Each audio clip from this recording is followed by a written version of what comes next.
Welcome to Sasi official. நடிகர் அஜித் வந்து இப்போ மங்காத்தா 2ல நடிக்க போகிறதா ஒரு செய்தி வந்துகிட்டு இருக்கு. அஜித் அடுத்து என்ன படத்தில் நடிக்க போறாரு அப்படிங்கிறத பற்றி தான் இந்த வீடியோவில் பேச போகிறோம். சினிமா செய்திகள் தெரிஞ்சுக்க நம்ம சேனலை சப்ஸ்கிரைப் பண்ணிட்டு வீடியோ லைக் பண்ணிருங்க. அஜித் அவர்கள் கடைசியாக குட் பேட் அக்லி அப்படின்னு ஒரு படம் நடிச்சாரு. அது ரசிகர்களை திருப்திப்படுத்திச்சு, ஓரளவுக்கு வசூல் சாதனையும் பண்ணுச்சு. அதுக்கப்புறம் ஒரு வருடம் கடந்தும் அவர் எந்த ஒரு படத்துலையும் நடிக்காமல் இருக்காரு. அதுக்கு காரணம் என்ன அப்படின்னு பார்த்தீங்கன்னா, அஜித் சார் வந்து ரேஸுக்கு போயிட்டு இருக்காரு, அதனால் அவருக்கு டைம் இல்லை அப்படிங்கிற ஒரு செய்தி வந்து சொல்லப்பட்டுக்கிட்டு இருக்கு.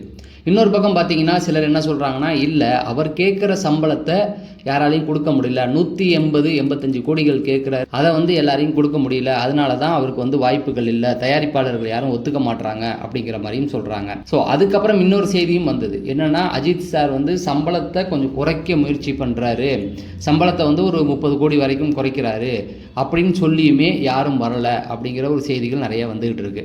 இந்த சூழலில் ஆதித்ய ரவிச்சந்திரன் தான் அடுத்த படத்துடைய டைரக்டர், அது கன்ஃபார்ம்.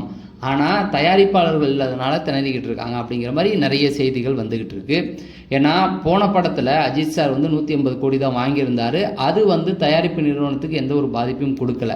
வசூல் ரீதியாக அது ஒரு சக்ஸஸ் தான்.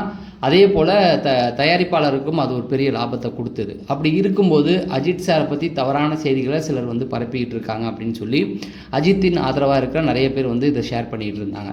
இந்த சூழலில் தான் இப்போ வெங்கட் பிரபு அஜித் அவர்களை சந்தித்ததாக சொல்கிறாங்க. வெங்கட் பிரபு எதுக்கு அஜித் சாரை சந்தித்தார் அப்படின்னு பார்த்தீங்கன்னா, அவருக்குமே வந்து பட வாய்ப்புகள் இல்லை, அஜித் சாருக்குமே வந்து இப்போ பட வாய்ப்புகள் இல்லை.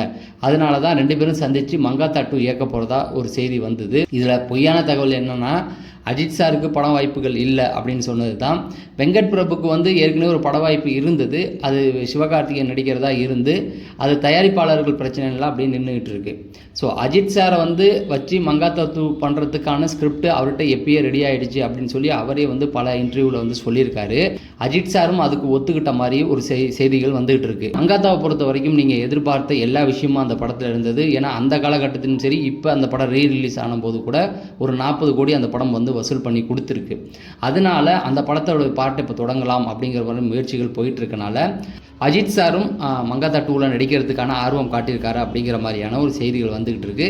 சரி, கூடி சீக்கிரம் அந்த படம் வந்தால் எல்லாருக்கும் சந்தோஷம்தான். இன்னொரு தரப்பு என்ன சொல்கிறாங்க அப்படின்னு பார்த்தீங்கன்னா, இல்லை ஆதித்ய ரவிச்சந்திரன் தான் படம் பண்ண போகிறாரு, அதில் வந்து எந்த ஒரு மாற்றமும் கிடையாது, அதுக்கான ஸ்கிரிப்ட் அவர் ரெடி பண்ணிக்கிட்டு இருக்காரு, யார் யார் நடிக்கணும் அந்த ஆர்டிஸ்ட் செலெக்ஷன் போயிட்டுருக்கு அப்படிங்கிற மாதிரி செய்தியும் வருது. அதாவது இந்த வருட இறுதியில் வந்து அந்த படத்தை தொடங்குவாங்க. ஏன் இவ்வளோ கேப் அப்படின்னா, அஜித் சாரி சொந்தமாக ஒரு நிறுவனம் வச்சுருக்கறனால அந்த கார் ரேஸுக்கு அவங்களுக்கு வந்து கலந்துக்கிறாங்க. அதுக்காக நிறைய டைம் செலவு பண்ண வேண்டியிருக்கு, ப்ராக்டிஸ் பண்ண வேண்டியிருக்கு. அதனால தான் அஜித் சார் வந்து படத்தில் கவனம் செலுத்தாமல் இருக்கார், இது முடிஞ்சோடனே அவர் வந்துடுவார் அப்படிங்கிற மாதிரியான செய்திகளும் வந்துக்கிட்டு இருக்குது. ஆக ஏதோ ஒரு விதத்தில் இந்த வருடத்துக்குள்ளே அஜித் சாருடைய படம் பற்றின ஒரு அப்டேட் வந்துடும். நீங்கள் சொல்லுங்கள், அஜித் சாருடைய மங்காத்தா 2 வரணுமா, இல்லை ஆதித்ய ரவிச்சந்திரன் டைரக்ஷனில் படம் வரணுமா அப்படிங்கிறத கமெண்ட் செக்ஷனில் சொல்லுங்கள். சினிமா செய்திகள் தெரிஞ்சுக்க நம்ம சேனலை சப்ஸ்கிரைப் பண்ணுங்கள். நம்ம அடுத்த வீடியோவில் சந்திப்போம். நன்றி, வணக்கம்.